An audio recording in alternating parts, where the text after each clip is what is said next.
Magandang hapon sa lahat ng mga kababayan kong Palawenyo, maging sa buong universe. Welcome po tayong lahat na subaybayan ang programang Hitik sa Impormasyon, ang isyong panlipunan, balita at komentaryo dito lamang sa Bigwas News Philippines. Pero ako ang bida rito sa saliw ng hamon. Siya ang komentaryo. Samahan ho ninyo ako sa loob na isang oras na pagtatanghal.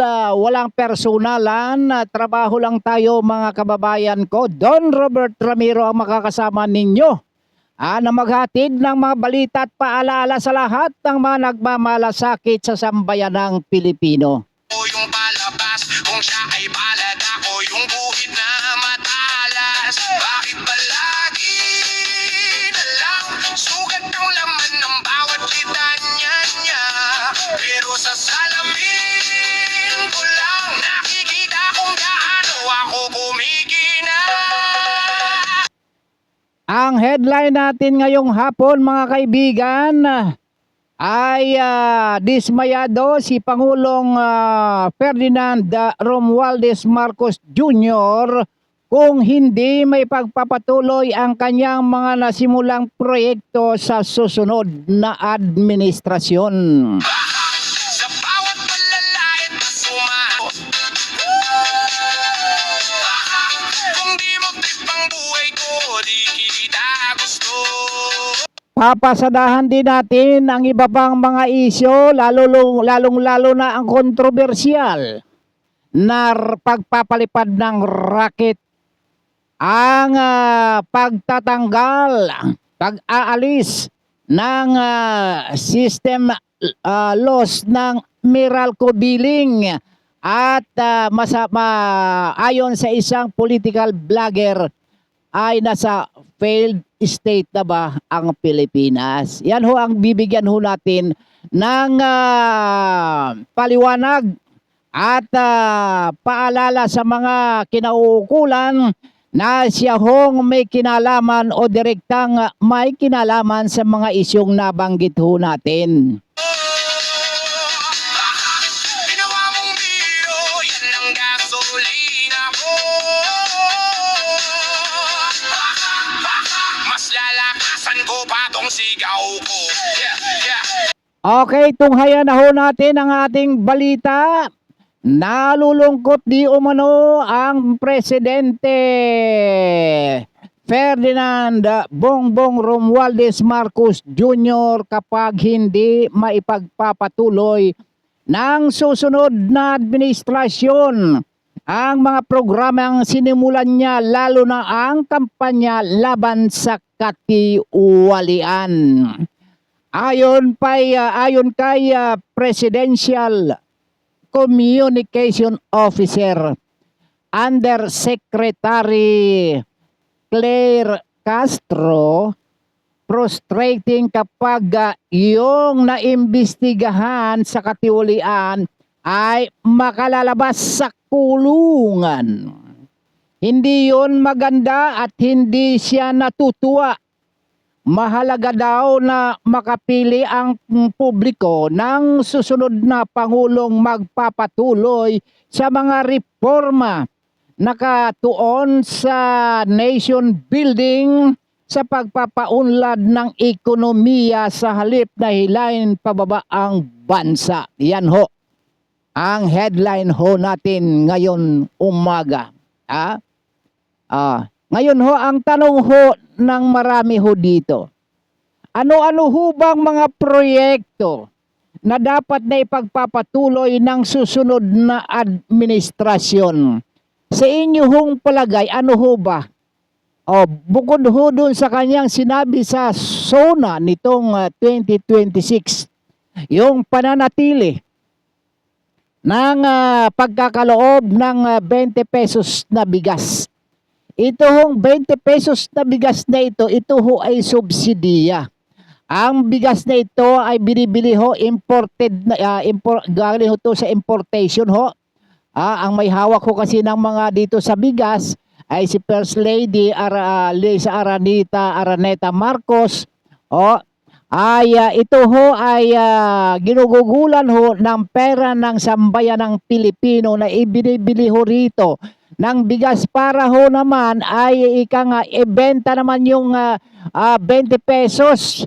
Inaabunuhan ho ng gobyerno itong mga bigas na ito sapagkat hindi ho mabibili sa merkado 20 pesos na bigas ho.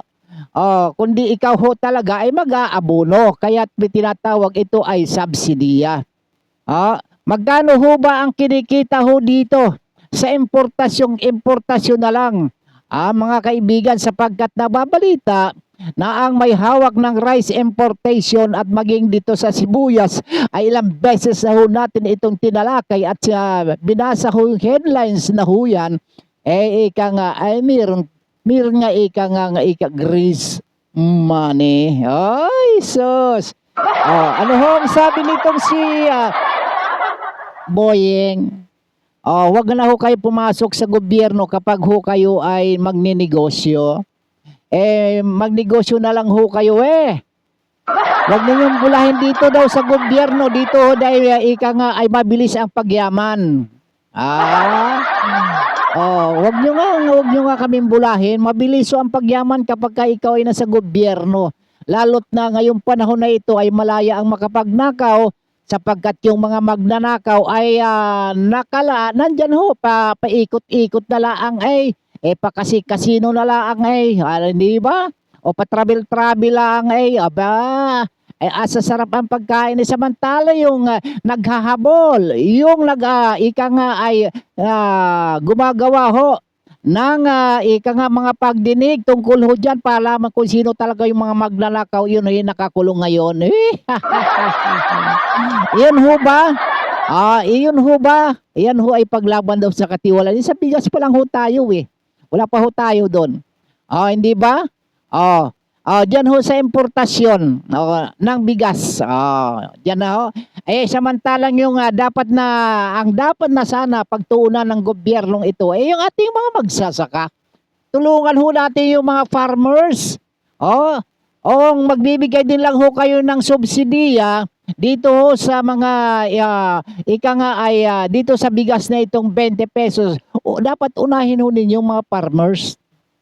Nasana yung International Rice Research Institute na kung saan itong bansang Thailand at maging yung bansang Vietnam sa panahon nung dating Pangulong Ferdinand Edralin Marcos Sr.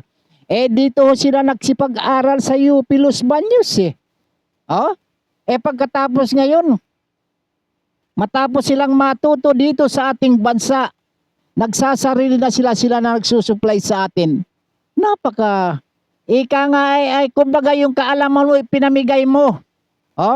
At pagkatapos na ipamigay, ikaw ang nawala ng kaalaman at ikaw ngayon ang sinusuplayan. Anong meron ho dito? Ang tawag ho diyan ika nga nang dahil sa kawalan ho ng ika nga atensyon, wala hong pagpapahalaga sa mga magsasaka, hindi naman totally. Yan ho, napabayaan yung sektor ng pagsasaka Kaya yung iba sapagkat napakamahal na ho yung production ng palay dito sa Pilipinas, kung wala kang 40 mil sa isang ektarya, hindi ka makapagtatanim ng palay. Dito lang, kung ayudahan sana ninyo yan ng fertilizer, ayudahan niyo sa yung land preparation sana. Di kagaya nung araw na meron mga kooperatiba, nakakautang ang mga magsasaka ng mga pesticide, binhi, at saka yung fertilizer. Ika nga gumanda yung ani. Ngayon ho, wala. Umaangal ho ang mga magsasaka minsan. Yung kanilang mga produkto na bubulok at isa pa ika nga ay minamanipula ng mga mayayaman. Sa halip na magkaroon ng magandang kompetisyon, lalo pang nababalahura ang nagiging kawawa ang mga magsasaka. Tapos yun, ang dahil nga dyan sa Diyan sa meron ho mga sa importation, nasanay na ho tayo sa importation sapagkat meron hong pera ho nga umaatikabo ho diyan, hindi ho mawawala ho yan. Talagang tuloy-tuloy na ho yan sapagkat diyan ho ay tuloy-tuloy din ang inyong pagyaman. Hindi ba? Sa bigas pa lang ho tayo. O dito sa programa ng Pangulong Marcos, nagpapaalala ho tayo kay Pangulo. Mr. President naman. Ay ang tatay mo ni si Apple Akay, yung tatay mo ang nagpasimuno nito, bakit hindi mo kaya ipagpatuloy? Kung gusto mong ipagpatuloy yung iyong mga proyekto, yung proyekto ng tatay mo, hindi mo mga ipagpatuloy, paano ka susundin itong mga susunod na administrasyon? Sige nga. Ay meron hong dapat sundan mo yung magandang ehemplo ng nagawa ng tatay mo. Mahal na mahal niya yung mga magsasaka. I-import pa tayo ng mga dalubhasa para magturo ho dyan sa UP Los Baños kung paano paunlarin yung pagsasako, paano pag-aralan yung mga variety ng palay na ika nga ay lumalaban sa klima na kung saan meron tayo dito sa bansang Pilipinas. Yung mga high yield varieties, pinag-aaralan ho nila yan kung paano nagiging matibay sa bagyo.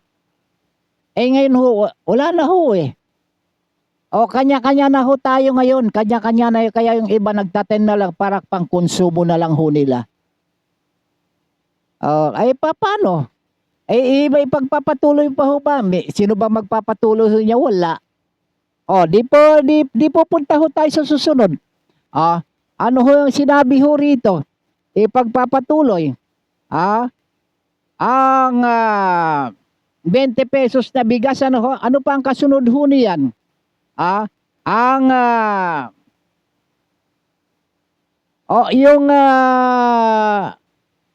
Sa kalusugan. Kasi kunin muna natin pinaka-importante, yung basic needs ng mga ng mga kababayan natin. Yung presyo ng mga pangunahing bilihin. Doon naman ho tayo babagsak sa agrikultura . Yung pagtatanim ho ng mga gulay. At isa pa yung isda. Yung mga mangingisda. Meron nga hong merong ayuda, pero yung ayuda yun ba'y nakasasapat? Dapat ho yung dapat dito sa mga ito merong mga kooperatiba. Dapat nga hinihikayat ng presidente na magtayo ho kayo ng kooperatiba ho. At pwede ho kayong makapangutang sa bangko para matustusan yung pangangailangan, lalong-lalo dyan sa fish industries. Sa vegetable, fruits and vegetable. Noong araw diyan ho sa iba sa Food Terminal Incorporated, diyan ho dinadala ho yung mga yung mga produkto ng magsasaka at yung mga retailer o mga wholesaler ho, diyan ho pumupunta at diyan ho sila namimili ng kanilang mga kalakal. Ngayon ho naibebenta na ho yata itong Food Terminal . Paano tayo mapapaniwala nito ng sinasabi ng presidente na ika nga may pagpapatuloy yung kanyang mga programa, yung mga ika nga ibig sabihin naman maniniwala pa ba ang tao sa inyo? Kaya itong isang political vlogger hindi ako sang-ayon na sinasabi niya na ika nga itong ating bansa ika nga ay nasa sa failed state. Hindi ako sang-ayon. Sapagkat yung sinasabing failed state na yan, yung isang bansa na yan, nawawala na ho ng kakayahang mamuno. Ang namumuno ho rito, may kakayahan naman ho may kakayang mamuno at meron na nakapagbibigay naman ng seguridad. Kagaya dyan sa West Philippine Sea, ika nga galit na nga si Secretary Gibu . Pero ano ho nga, meron ho bang ano rito? Meron bang high itong presidente? Galit nga ang China kay President Marcos Jr. Paano kasi dapat na gawin ho nating diplomatic process ho dyan? Makikipag-away tayo dyan sa mga issue na yan sapagkat yung issue na yan, wala na hong kamatayan yan. Wala na hong pagkakaanuhan yan. Kung gusto ho ninyong malutos yan, di na mag-gera na ho gera lang ho ang katumbas ho niyan eh. Ano ho sa palagay nyo, anong magiging magandang solusyon dyan? Bunong braso? Hanggang patotsadahan na lang ho tayo dyan. Dapat ho dyan may magandang solusyon.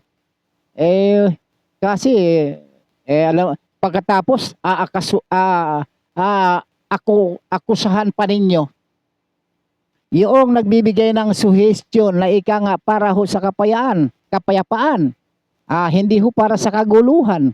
Nang dahil ho dyan sa agawan na yan, sapagkat na masalimuot ho yung usapin yung agawan na yan eh. Lalo na't yan dagat eh. Sige nga.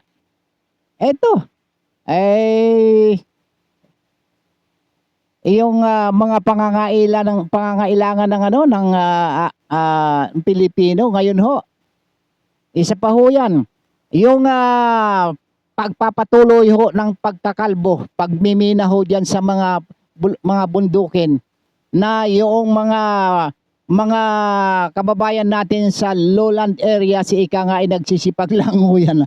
Kapag ika nga ay nagkaroon ho ng bagyo, may malawakan ng mga pagbaha, naglalakihan ng ilog. Pagkatapos naman ho ng bagyo, balik na ho sa normal yung daloy ng tubig. Kaya ho palubog eh. Wala ho tayo nakikitang magandang solusyon kung paano natin maaabatan yung mga problemang ito. Ito namang mga economic managers, hindi na sa pakiwari ko wala na yata ho kayong mga caucus eh. Meron pa ho bang isinasagawang cabinet meeting? O ito ay personalan na lang, halika rito at mag-usap tayo, ganito na lang. Dapat meron kayong caucus, tinatawag na cabinet meeting. Wala man lang ho kaming maging sa mainstream media, walang napabalita na meron hong nagsasagawa ho kayo. Ano ba yan? Nagsasagawa ho kayo ng cabinet meeting. Wala ho kami nariringgan eh. Utos na lang dito, utos doon. Punta doon, tignan natin doon yung project doon. Pagkatapos ito magandang project, angkinin natin to.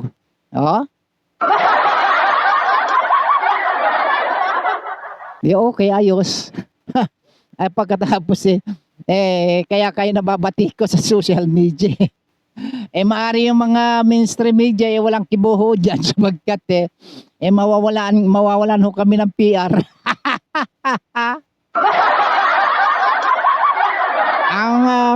ang mga matatapang na dyan, matatapang na magsiwalat dyan yung sa social media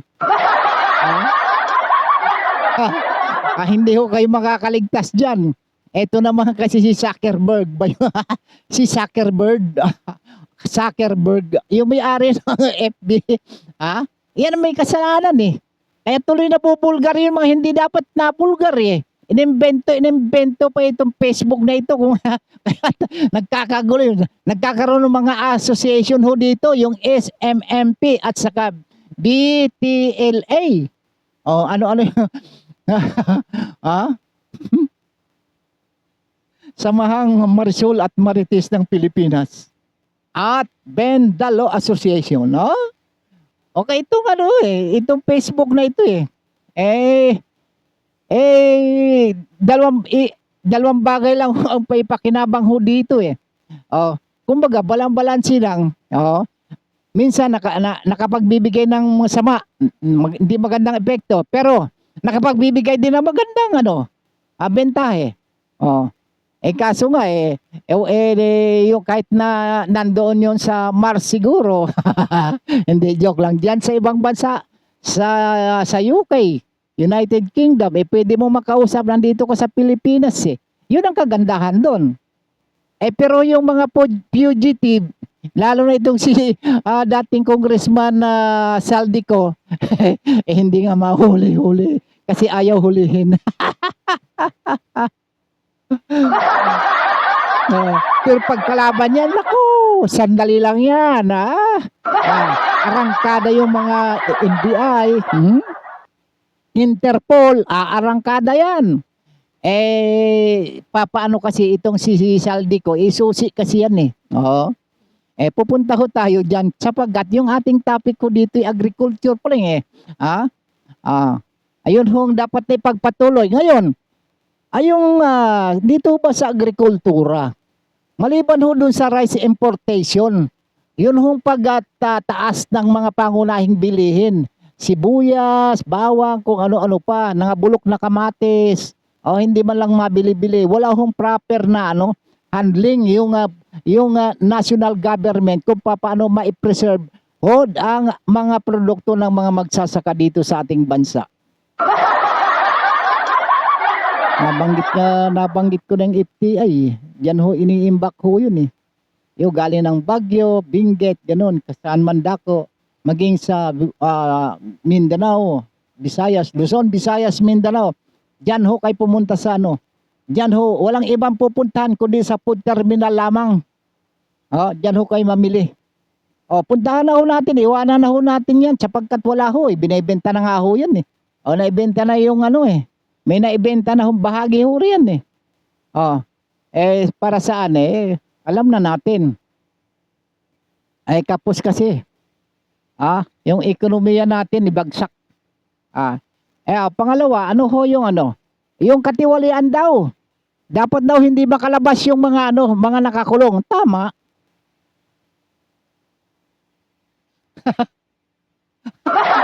Sino ho yung mga nakakulong? Yun hong mga nagsusulong. Yun hong kalaban ng administrasyon. Yun hong nakakulong. Pero yung sangkot na bilyon-bilyon na anomalya sa flood control, na naideliveran ho ng mga mali-malitang pera, andyan ho sa Senado, andyan ho sa Kongreso, andyan ho sa mga institusyon ng gobyerno. Pambihirang buhay ito. Ay, nako po. Yan ho. Yan ho ay dapat hindi daw ho makalabas yan. Meron nga hong sabi ho dito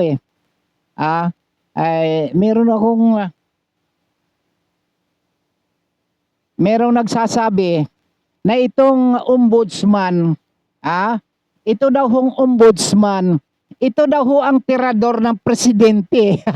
Ayon ho dito kay retired Brigadier General Virgilio Garcia.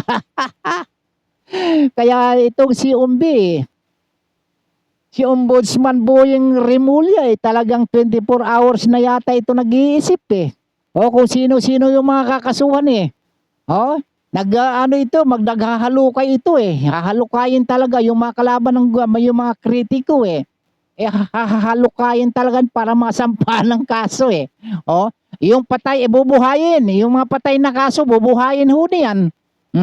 Sapagkat yung pagkakabanggit nga dito, ito yung tirador pagka sinabing tirador ka, walang sisinuin dito pero ang hindi niya matira yung kanyang amo.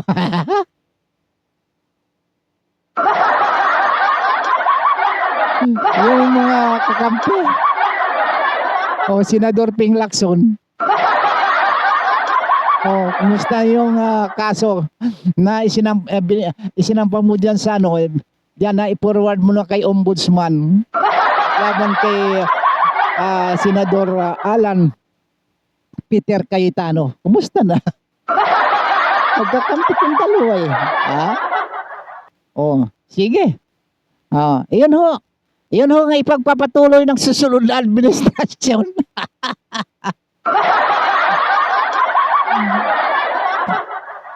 Wala ba akong mahagilap dito na magandang balita? Itong nababalita ko puro mga negatibo. Punta nga muna ako sandali lang bago man lang mag 30 minutos yung ating palatuntunan, binabati ko itong si E.J. Obiena, na yung kumbaga ito magkunyapit do sa pool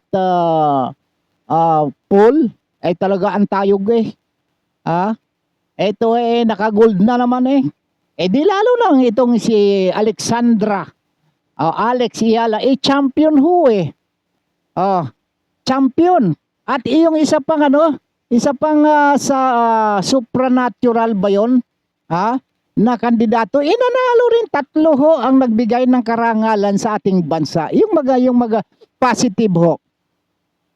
Yung positive na pangyayari ho sa ating bansa yun ho ang magandang balita. Kasi etong binabalita ko puro ito kumbaga doon sa mga senior citizen nakaka-high blood na ito. Pero itong binabalita natin kahit kunti man lang, maibsan man lang yung sa yung humupa man yung tibok ng inyong mga puso hindi kayo ma-alta presyon. Ito dito kayo matuwa kay Alexandra Alex Iyala nag-champion dito ho sa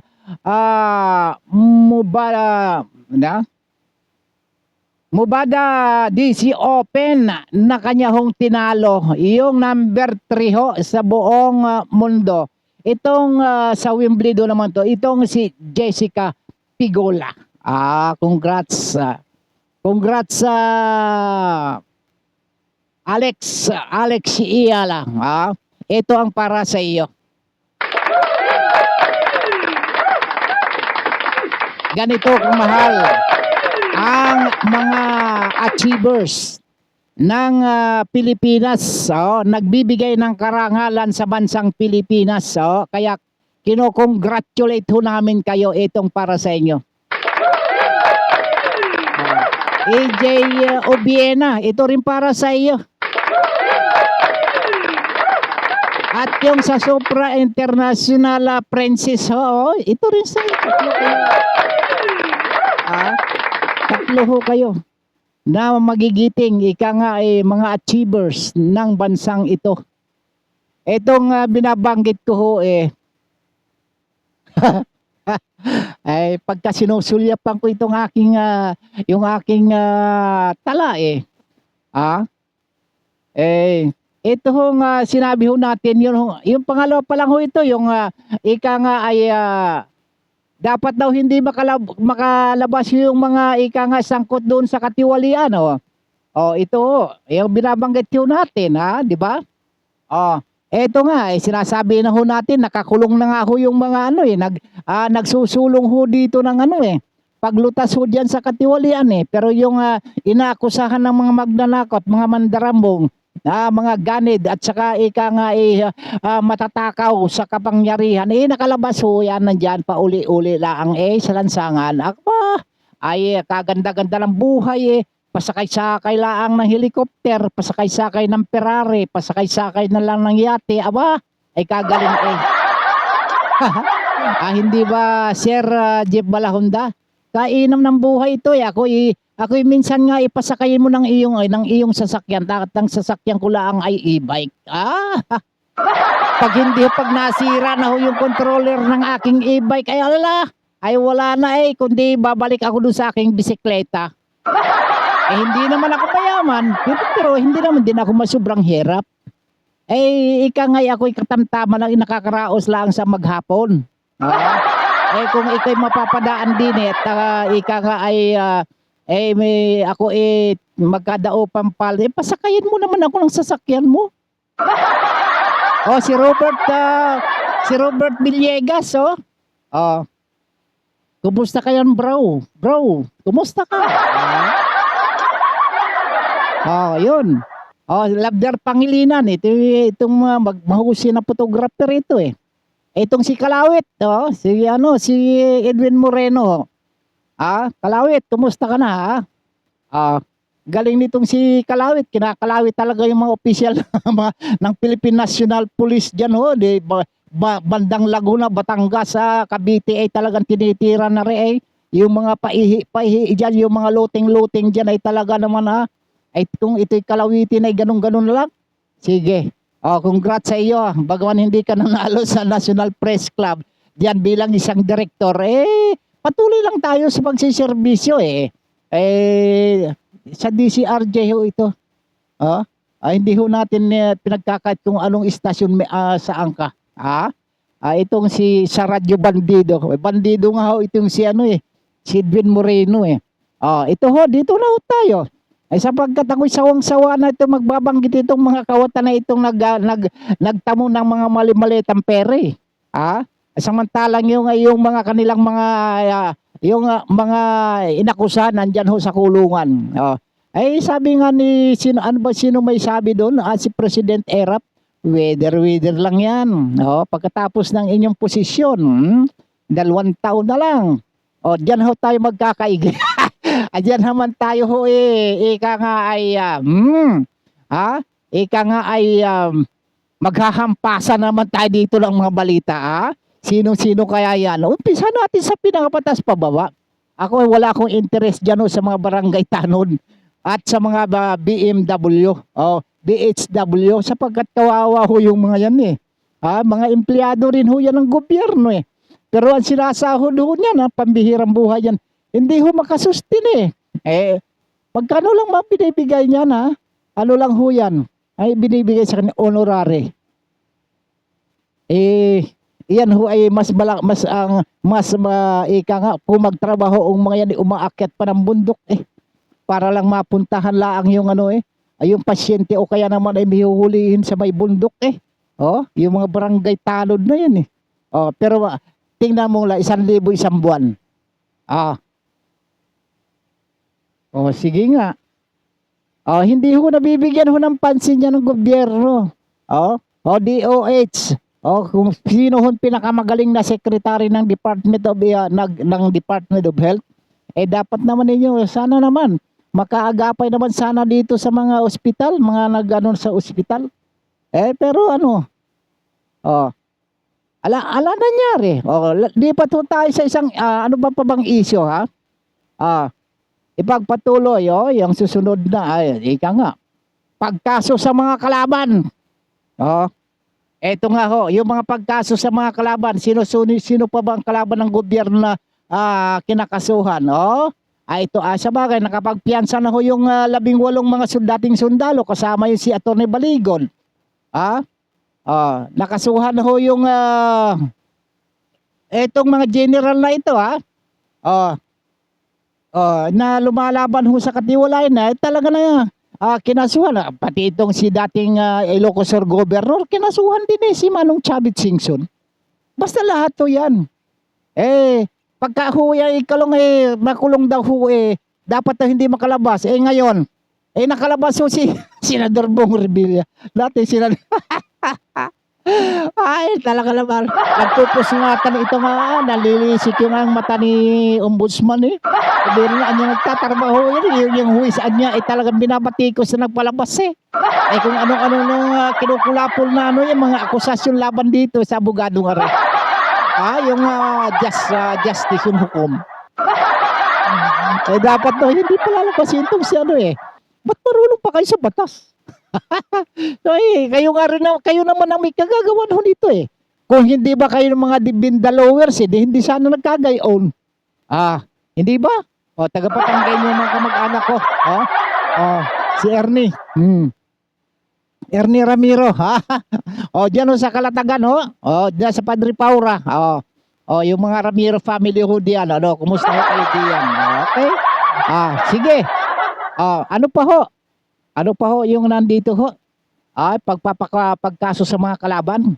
Isa nga di sa mga pinakamortal yatang kalaban dito. Ito nga si Vice President Sara Duterte, kaya nga ito pang-11 araw na itong impeachment trial na ito ito yung ginugugol dito ang tatalunan dito yung 125 million.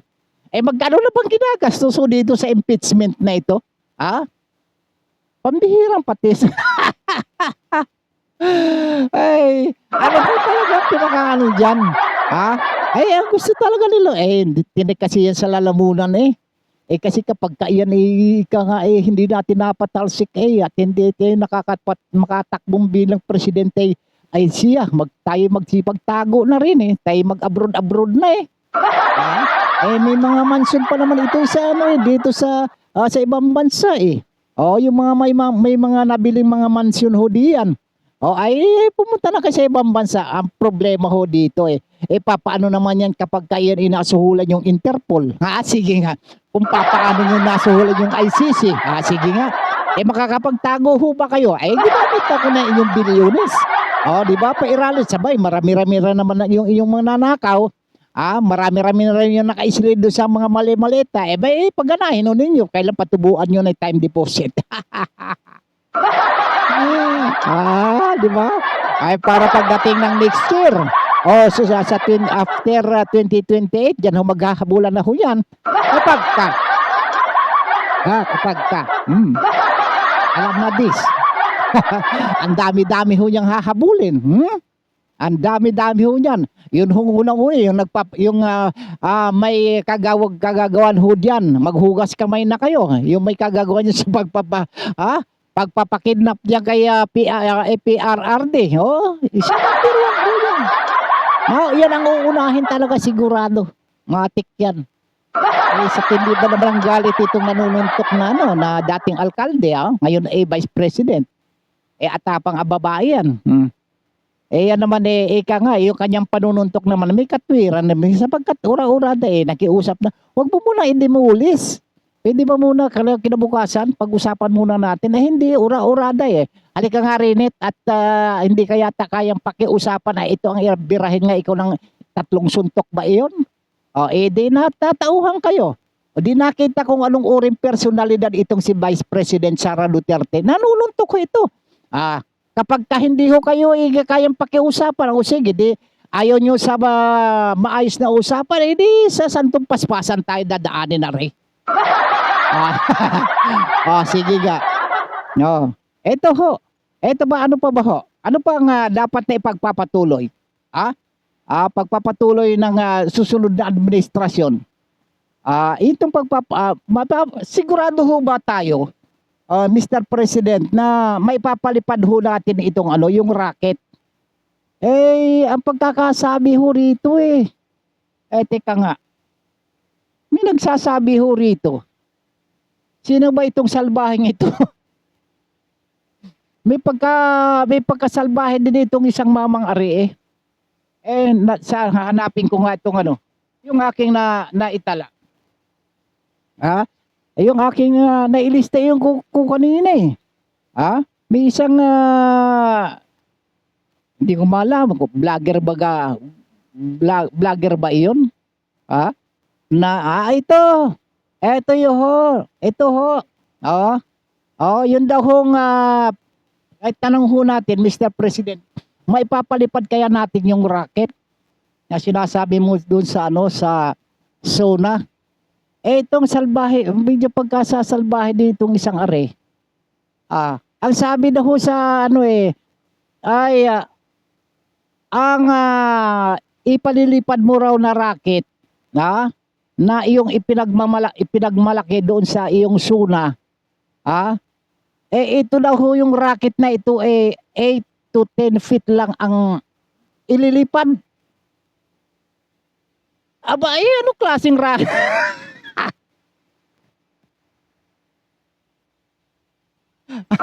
Anong klaseng rocket? Hindi kung 8 hanggang 10 pulgada lamang itong ililipad na ito. Pakasalbahe naman na rin. Anak lang baka siguro mas pa yung yung pag ginagamit sa Christmas ba yon? Yung baby rocket mas maigi pa siguro ipalipad di ba? Ito 8 to 10 feet lang ang inilipad. Ipagmamalaki natin sa buong mundo.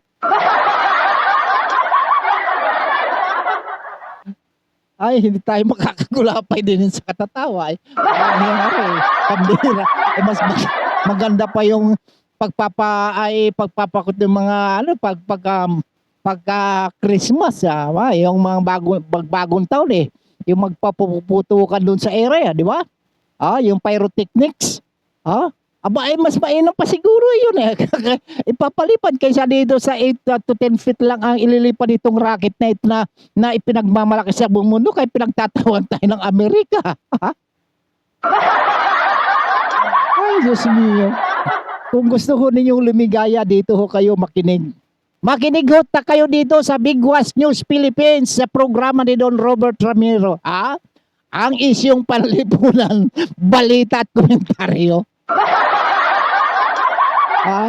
Pagkasalbahe dito mga re. Anong klaseng rocket? 8 to 10 feet lang daw ang ililipad. Pambihira pambihira. Ito pa. Meron pa isang political vlogger bago tayo maubusan ng oras. Yung isang political vlogger ho. Na ang sabi ho babanggitin ba natin yung kanyang pangalan? O huwag na lang natin banggitin. Pagpaumanhin mo na ho at hindi kita babanggitin. At kilala ka naman Ang sabi mo nga, ang tanong ho natin ay, failed state na ba ang Pilipinas? Pag sinabi yung failed, ano ba sa Tagalog yung failed? Hindi na gumagana, bagsak. Bagsak. Failed state, bagsak na bansa. Ang ibig sa Tagalog ng failed state. Ang tanong ho failed state na ho ba ang bansang Pilipinas? Yun ho. Yun ho ang tanong ngayon, ginagamit pa ho, sandali lang ginagamit pa ho itong pangalan ho ng Armed Forces of the Philippines. Ginagamit ho. At maging yung Philippine National Police. Ginagamit ho nagagamit. Ito hong ang pagkakabanggit nga ho dito, ayon nga ho dito sa isang political vlogger na ang Pilipinas ay isang failed state na ang Armed Forces of the Philippines at Philippine National Police ay ginagawang mercenaries na naglilingkod sa mga kriminal, serving the criminals. Ibig sabihin sa English ay the AFP and PNP are just mercenaries serving the criminals. They are still in denial or just a bunch of cowards pretending as patriots. Ngayon ho, hindi ho ako sang-ayon ho dito. Pag sinabi mong failed state o bagsak na ang bansa, gumagapang pa ho yung bansa ho natin kaya nga panay ang habol ho dito sa mga kritiko, kaso doon, kaso dito gumagalaw ho nga yung Philippine National Police kung paano nga nila na i-deliver nga ho dito sa dahig itong si dating President Rodrigo Roa Duterte. Paano nagiging failed? Wala naman ho nagiging kaguluhan sa iba't ibang lugar sa ating bansa, lalong-lalo na dyan sa Visayas, doon sa lugar ho namin, payapa ho. Wala hong mga mersenaryo ho doon, wala hong naghahari-harian doon. Maayos ho yung pagpapatakbo ng gobyerno. Ay kapag sinabi yung failed state, kukunin nga ho natin. Yung failed state ay isang bansa na nawawala na ho ng kakayang mamuno. May kakayahan hong mamuno ang ating presidente. Kaya lang, hindi mo maasahan ho talaga na iyon na yung kanyang pamumuno genuine. Sapagkat napapaligiran ho ng mga sindikato o ng mga magnanakaw. Paano makakagalaw yan? Nandyan na ho nakaugat na sige. Pag sinabi na, sige, galawin mo kami. Pag hindi ka tumalsik dyan, kami na mismo magpapatalsik sa iyo. sapagkat sabihin namin ikaw nagbibigay sa amin ng kapirahan na yan, pinadeliveran mo kami ng mali-maleta, binigyan mo kami ng kaya nga malaki ang budget na ikaw, yung mga budget insertions na yun eh. Eka nga may nag-utos nga na bumili ng mga tiyong mansion para pag-imbakan natin ng mga pera, ng mga kickbacks. Pag-imbakan natin ng mga pera. Na galing dyan ho sa mga flood control. Dyan ho sa dyan sa Forbes Park sa Makati. Sige. Yan mo, itagpos mo na laang yan sa loob ng dalawang bulahin na laang natin tong mga kababayan natin. Katulad ho nitong katulad ho nitong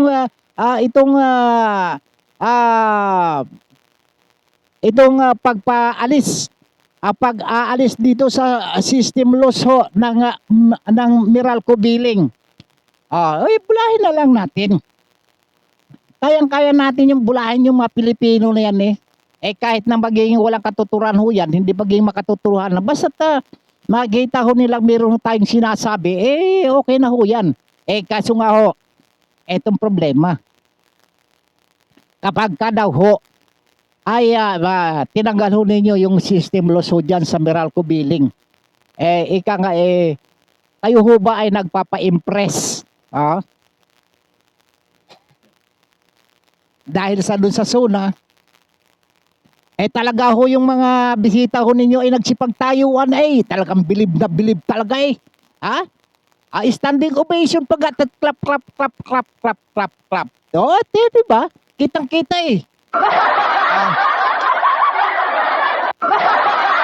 Ito ho ang resulta ng inyong standing ovation. At ang inyong pagpalakpak sapagkat kayo ay hangang-hanga, talaga bilib na bilib sagad ang pagkakabilib. Ito ho, nagbabala. Nagbabala itong si Meralco Chairman Manuel B. Pangilinan na maaaring malagay sa alanganin ang operasyon ng kumpanya kung tuluyang aalisin ang system loss change. Change ba naman? System loss charge. Yung paniningil ho ng system loss o yung mga ninakaw ng mga kuryente sa paniningil ho.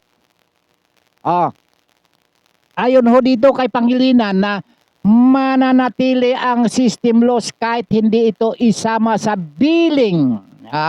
Kaya kailangan pa rin na mayroong sasagot sa kaukulang gastusin. Ito naman ho kahit na tanggalin ho niyang system loss na yan lalagyan ho lang din sa ibaba niyan other charges. Hindi ba? Napakadali ho yan ginagawa na ho ninyo yan ito bilang tugon ho, bilang tugon doon ho sa State of the Nation address ng presidente, kailangan na maging makatwira naman yung inyong tugon. Ito yung tugon ho niyo, binabasa ko. Di ba? Ipinaliwanag niya na ang system loss ay likas na pagkawala na bahagi ng kuryente habang ito ay dumadaan sa transmission at distribution lines dahil ang proseso ng paghatid ng kuryente ay hindi agad nangangahulugang may kakulangan o hindi maayos na operasyon ang isang power supply. Ito ho, dito nga ho tayo dito nga ho nagkakaroon ho ng problema minsan meron nagsasabi na opisyal ng gobyerno libre ng kuryente. Dati kaya ang sinasabi ho nila, yan ay kabilang ho doon sa system loss.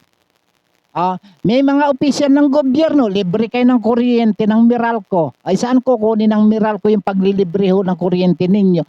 Di sa taong bayan. Kaya hindi ho po pwede. Marami ho mawawala ng yung mga opisyal ng gobyerno na libre ang kuryente. Ang pumapasan yung mga mahihirap ng mga kababayan ho natin. Hindi ba? Kaya kahit na tanggalin ho niyo yung system loss na yan, ilalagyan niyo lang sa ibaba ng inyong doon sa Meralco billing ng other charges. Di ba? Ito ho kasi ang sinasabi ho nitong mga kritiko, itong ayaw ho, gusto ho nilang matanggal ho ito ang pahayag ni Pangilinan ay kasunod sa mga paratang yung mga panawagan naalisin ang system loss. Yung dito sa electric bill, sapagkat meron hong mga nag-uulat na kumita di umano ang Meralco ng 50.6 bilyong net income nito lamang taong 2025. Yun ho ang sinisilip ho sa inyo, Mr. CEO Manny Pangilinan. Sabi nga ho ni Senador Erwin ba hindi yata makatwiran na yung mga nawawalang kuryente, yung mga nagja-jumper tayo magbabayad Meron nga mga opisyal nga libre libre ng kuryente. Sino nagbabayad? Sige, tuloy ninyo. Kaya ho hanggang ngayon ho yan ho ay talagang diskusyon pa. Kaya ibig sabihin predictive ho ito Mangyayari ho kaya ito bagaman meron na ho mga sulong na ho ng batas ho dyan. May batas na hong isinulong niyo dyan si Senador Marcolete. Na yung 200 kilowatt ika nga malibre na. Ito ho sa system loss ho yata bilyon din ang mawawala o milyon. Sige. Ngayon, kung talagang mapilit ho kayo, di magtiis ho kayo dito sa doon sa tingi-tingi. Ang sinasabi ho na lalo't kung ika nga mayroong paksili kapat kayong sinasabi na yan mataka ho kung lumamo ng kuryente yan. Pagkatapos ganyan ang gagawin ninyo, gagawin ho ng Meralco dyan. Brown out mo tayo bukas dito sa lugar na ito tayo muna ay magba-brown out pagkatapos magtatayo kayo ng paksili ka dyan, nalalamon ho ng nako, pabihirang buhay ito. Para bang pinagluloko nyo kami rin yung paksili ka na yan, yan ba makatotohanan din? Predictive din ho yan sige. Ako nasasamid-samid na ho din sa kakapaliwanag ho dito kung ano naging epekto Eto na. Bakit nga itong suna na ito pinanuno ito? Ang inyong pagbabantay at pakikialam sa pamahalaan ang susi sa paglaban sa katiwalian.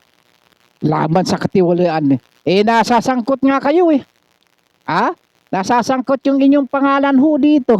Kayong pamilya ho Tapos lalaban sa katiwalian tumigil na nga tayo babati na lang mga kaibigan ko para sumaya-saya naman yung ating mga tagapakinig.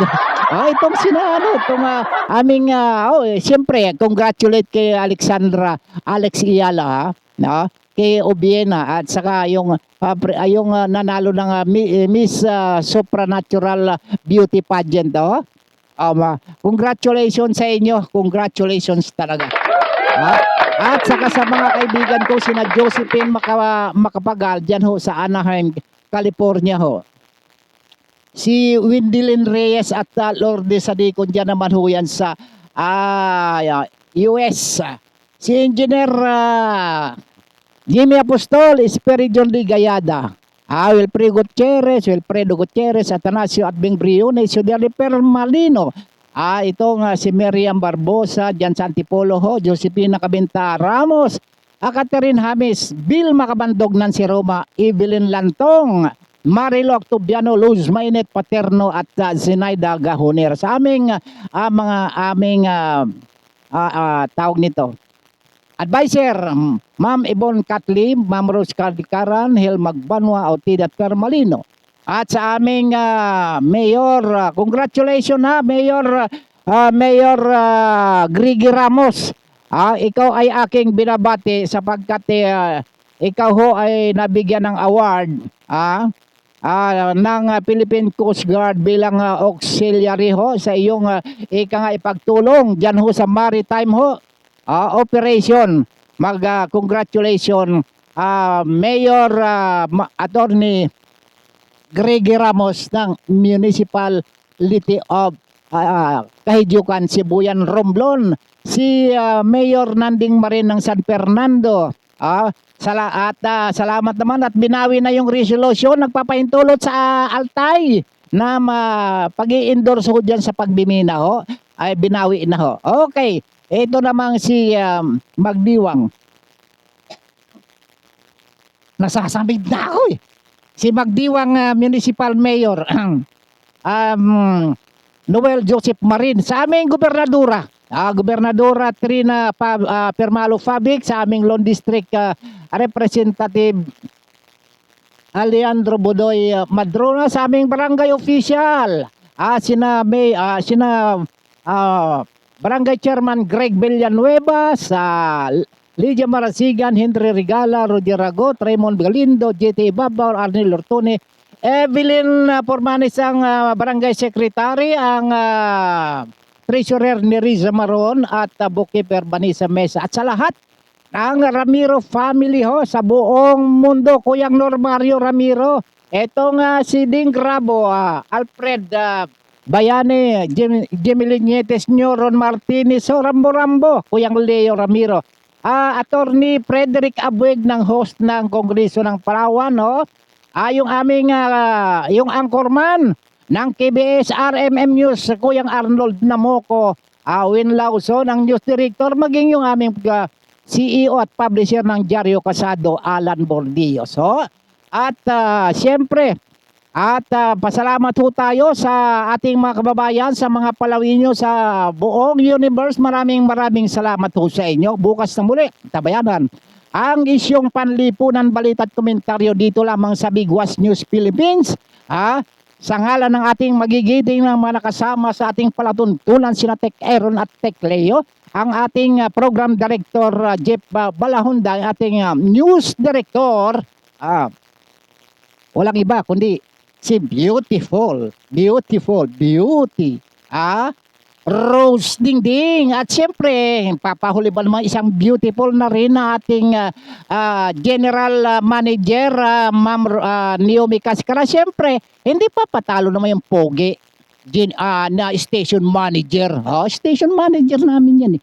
Si Ronnie Dave Abili. Ang inyong nakasama ho sa loob ng isang oras na pagtatanghal dito ho sa Bigwas News Philippines, lingkod ng katotohanan, Don Robert Ramiro po lamang. Ang sabi ng kaibigan mo, lagi nakaabang sa maling galaw. Ba't ka kulang ka, hindi ka pasado. Pero siya yung unang nakikikain sa plato. Hindi ba yan o hobby lang talaga? Nabilangin ang butas ng payong ng iba, habang ako basang-basa sa ulan. Kumakanta pa rin, may sayaw pa sa daan. Kung pangit daw ang trip ko, bakit kaya lagi niya akong sinusundan?